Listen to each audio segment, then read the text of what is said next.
What's going on, guys? Max here. I'm going to mix it up in this video and talk about something um, that, frankly, I've not spoken about publicly many times.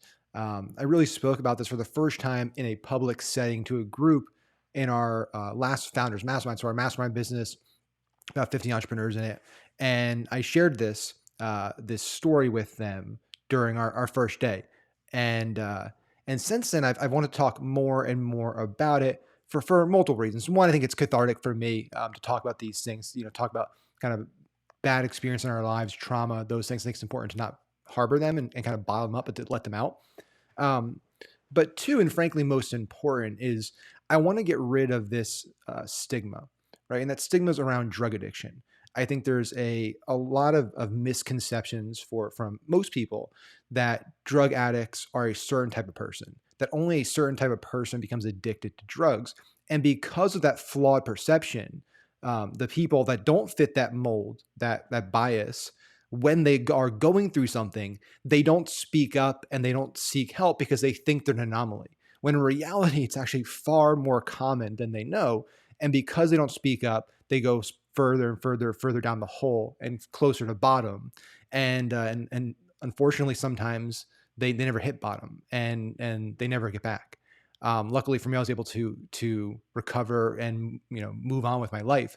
Um, but I'm going to tell a little bit of the story, mainly what in these kind of videos that I'm going to do. I'm not going to every one of these videos kind of talk about everything at once, but instead kind of try to talk about anecdotes, tie in entrepreneurship marketing and stuff to make it somewhat more kind of entertaining, educational, but also talk about the issue. And in today's video, what I really want to talk about is you really can't take the entrepreneur out of the person. I've been an entrepreneur my entire life. It's all I've ever known. I come from an entrepreneurial family. So I'm always thinking about stuff. I always have ideas. I always have like creative approaches. I'm always problem solving, right? That's what entrepreneurs do.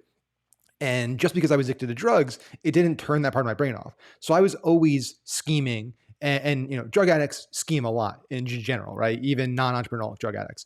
But like mine was like next level. And so for today's video, I'm going to share kind of a story of like the most creative way that I got cash as a drug addict, as a teenage drug addict, back before a lot of technology we have today. This is over 10 years ago.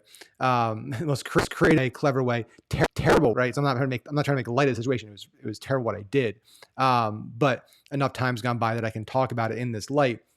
And so I'm going to share that today. That story. I told a story at Founders, and everyone seemed to enjoy it and thought it was, sad, but at the same time entertaining. Now, to set the bar here, if you don't know me and haven't heard me talk about this before, when I was 17, leaving high school, I weighed 225 pounds. I was always a heavy kid my entire life. And senior year of high school, I decided I want to get in shape, and I lost 65 pounds in about three to 4 months and got really into fitness. I went on to get my personal trainer certification, all kinds of stuff, right? Lived in the gym. And I threw my back out and I got a back injury and I went to a doctor, and that doctor, I just turned 18 after that point, was able to prescribe me Percocet. But because I was 18 now, they didn't have to get my parents' consent, right? I didn't need them there. So my parents didn't know about this and didn't know for years until eventually it came out. And, uh, and I had never done drugs before. So I just took the Percocet and I was like, I don't get why everyone doesn't take these. Like, it makes you feel so good. Why wouldn't that's how like, ignorant I was, right? And naive I was. And I was like, they should just give these to everybody. Everyone should be so happy. And then like I was on them for, a few months, and then I started getting sick, and I was like, I didn't understand why I was getting sick so much. And eventually what I was realizing is I was going through withdrawals, and I didn't know that at the time. So this created, and in future videos, I'll talk more about the story and all that stuff in the journey. But this led to over 2 years of really, really, really horrible addiction to opiates, where I also experimented with pretty much every drug you can think of, but really opiates is what I was addicted to. And it's terrible.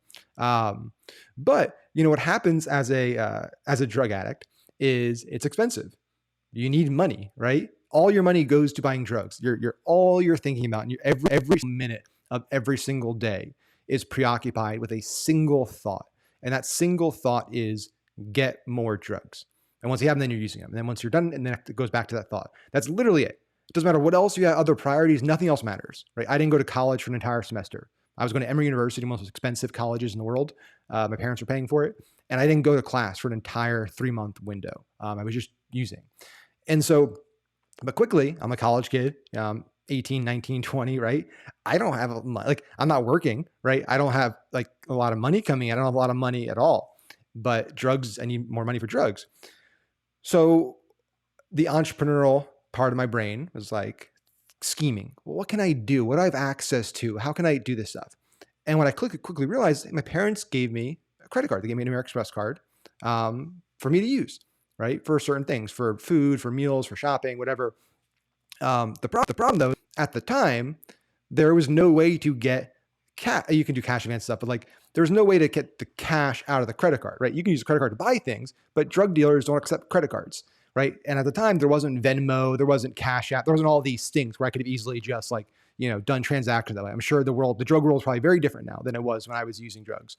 So I was like, okay, I have a credit card and this has purchasing power. I can buy things with this, but I don't have cash to bring to the drug dealer. How do I bridge this?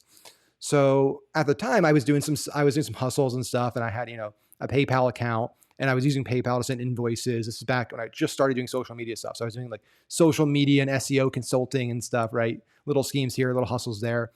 And I was like, okay, some of the people that pay me pay with credit cards, and then I get the money in my bank account, and then I can withdraw the money. So like, why don't I invoice myself from PayPal and then use my parents' credit card to pay that invoice, and then use my PayPal debit card to go to the ATM and withdraw cash? And voila, now I have cash that I can bring to the drug dealer and I can buy drugs with it. And so I was like, done, let's do it. And I did it. And guess what happened? It worked. And now I had a few $100s, and I went and I bought drugs, and I continued that until eventually my parents caught on, right? They were like, you're spending a lot more money than you usually do. What's going on? And thankfully they caught that, because then it led to them helping and getting help and all that stuff. And so I just think it's I have been doing a lot of reminiscing and a lot of like, personal inventory, think about my past and all that stuff. And I've really been diving deep into the part of my life, especially because I want to do more to help people that are going through addiction. I want to do more in this space, because I think it's really, we need help. A lot of people need help.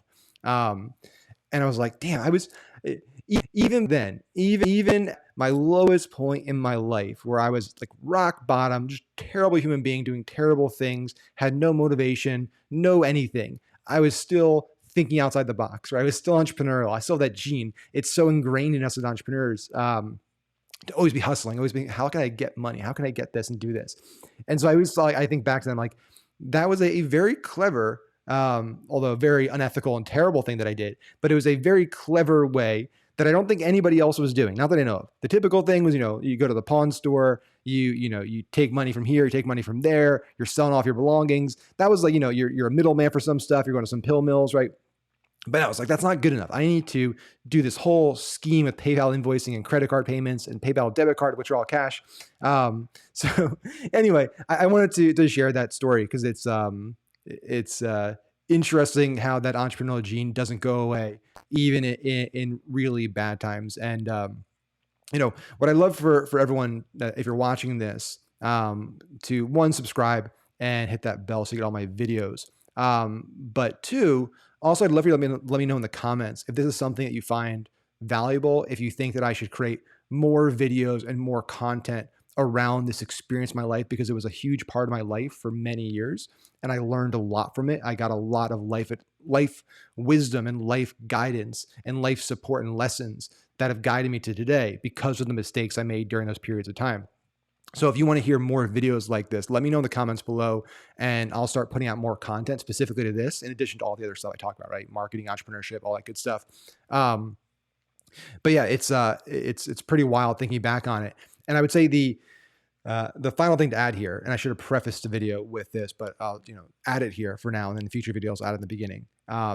If you're watching, this is the most important thing. This is why I'm sharing this. It's because I want everyone to know that you can look like the perfect book on the outside, but everyone's got baggage. Everyone's going through stuff, right? I came from the perfect family, had the perfect life, I had everything you could think of. Nobody with that, you think with a bias and the subjectiveness and all that stuff, where people have, they look at and judge a book by the cover. Nobody would have pegged me for that type of person. And so the reason, again, why I want to share these stories and talk about this openly is because I want to help people that may think that they were like I thought, that I'm alone, that nobody else is going through this, that I'm going to be, it's so ashamed. I'm so ashamed of this, so embarrassed that I'm just going to hide it, not talk to anybody. I want to help people that are in that situation get out of that situation. So, and frankly, after I told this story, multiple people in our group came up to me and said, "Hey, I have a child, I have somebody going through this. Can you talk to them?" It was truly mind blowing how many people came up to me and shared that story, like crazy for how small the room was. And so I figured on a much larger scale, it's got to be much more people, right? Um, so if you are going through something right now, it doesn't even have to be drug addiction. It can be any type of addiction or depression or anxiety, whatever it might be. I want you to reach out to me. I'm here, right? If you want a stranger to talk to, right? Because maybe it's sometimes harder to talk first to a relative or something or a friend. I'm here for you, right? I don't care if you've never met before, never talked before. I don't care about any of that. I want to help as many people as possible, especially with this, because this is very personal to me. And I know how dark things get, and I know how hard things get, and I know how challenging things get. And I know what it's like to be at that point where you are broke, depressed, unhealthy, no motivation, and all your world revolves around using drugs. I know what that's like. I've been there. I've been at bottom multiple times. I re-upped multiple times during that multi-year period. But I'm here to tell you that if you get support, if you talk to people, if you open up and try to get help and really reach out, and then do some other things that I can talk about in future videos, you can overcome this. You can beat this. I'm an example of that, right? I thought my life was over then. There were multiple times where I thought this is it, right? There's stories I can tell in the future about specific instances. But here I am over a decade later, been clean and sober ever since. I have thriving businesses. I have a beautiful wife, a great marriage of multiple years. I have almost a 2-year-old son now. I own a home. I'm living the American dream. I have everything I possibly could want.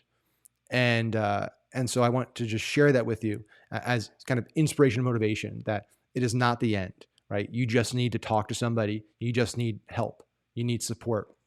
And hopefully by me creating some of these videos and putting it out there and me being vulnerable, it'll help some people that are going through something really tough right now that are watching this, seek help and get support that they need and get pulled out from that dark place. Because you can't do it by yourself. You can't. It's not possible. At that point, you don't have the discipline or the strength, unfortunately, because of how deep you are in that addiction, to get out on your own. You need to have the network. You need to have people that are there that know you're going through this and are going to fight to get you out of it. And you're not going to like it probably, but they're not going to stop where you might stop. So again, that's my little, and I apologize, this is a little kind of unstructured video. It's kind of a ramble here, but this is really one of the first few times I've actually talked about this. So it's trying to kind of align my thoughts and stay composed and all that good stuff. But again, just to recap, I'm here for you. If you need anything, if you need someone to talk to, DM, message, whatever it is, just let me know and I'm there for you. I'll help you and we'll get through it together. Thanks, guys.